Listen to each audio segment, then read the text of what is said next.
আসসালামু আলাইকুম এভরিওয়ান। সবাই কেমন আছেন? নিশ্চয়ই ভালো আছেন। আজকে আমি তৈরি করব চিলি চিকেন। ঘরে থাকা অল্প কিছু উপকরণ দিয়েই এই চিলি চিকেনটি রান্না করব। বাংলাদেশের রেস্টুরেন্টগুলোতে যেভাবে চিলি চিকেন রান্না করে আজকে আমি সেটাই রান্না করে দেখাবো। চলুন তাহলে আর দেরি না করে মূল রান্নায় চলে যাই।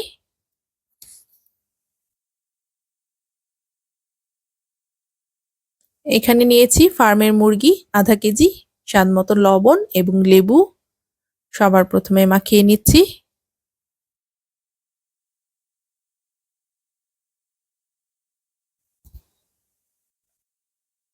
সবার ফার্স্টেই যদি লবণ এবং লেবুটা ভালো মতো মাখিয়ে নিয়ে যায় তাহলে মুরগির যে আষ্টে গন্ধ আছে সেটা আর থাকবে না।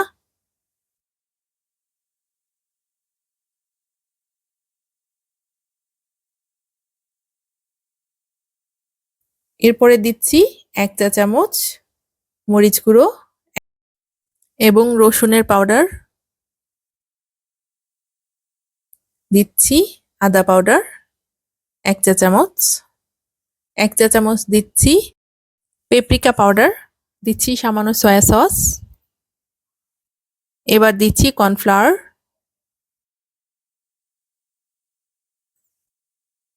কর্নফ্লাওয়ারটা দিয়ে ভালো মতো মাখিয়ে নিতে হবে।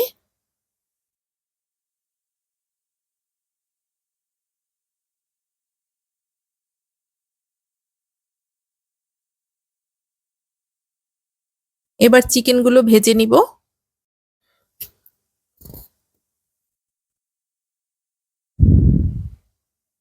দিয়ে দিচ্ছি সামান্য তেল। এবার একটা একটা চিকেন তেলের মধ্যে দিতে হবে।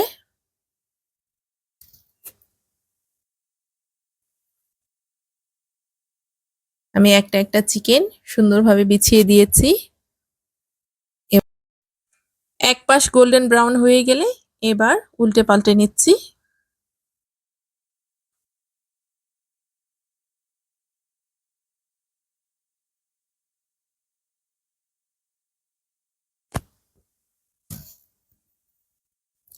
গোল্ডেন ব্রাউন হয়ে গিয়েছে। এবার এগুলোকে তুলে নিচ্ছি।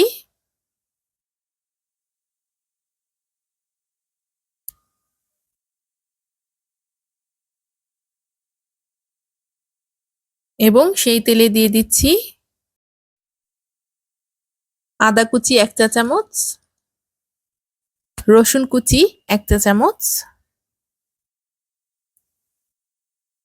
ভালো মতো ভেজে নেওয়ার পরে এবার দিয়ে দিচ্ছি টমেটো কেচাপ।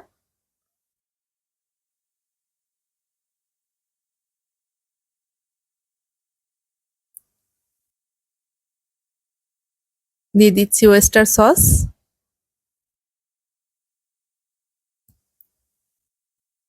এবং সামান্য লাল মরিচের গুঁড়ো।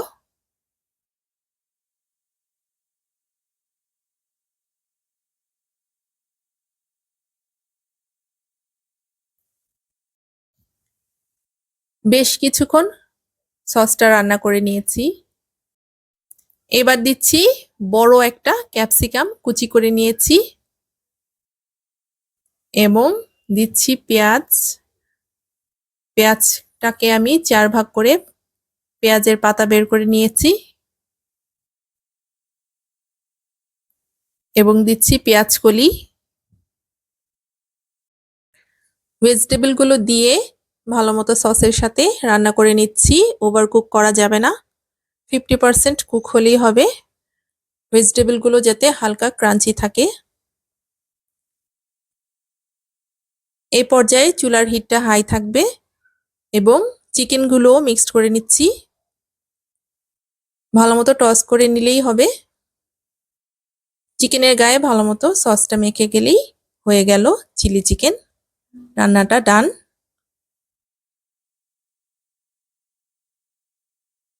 ব্যাস হয়ে গিয়েছে।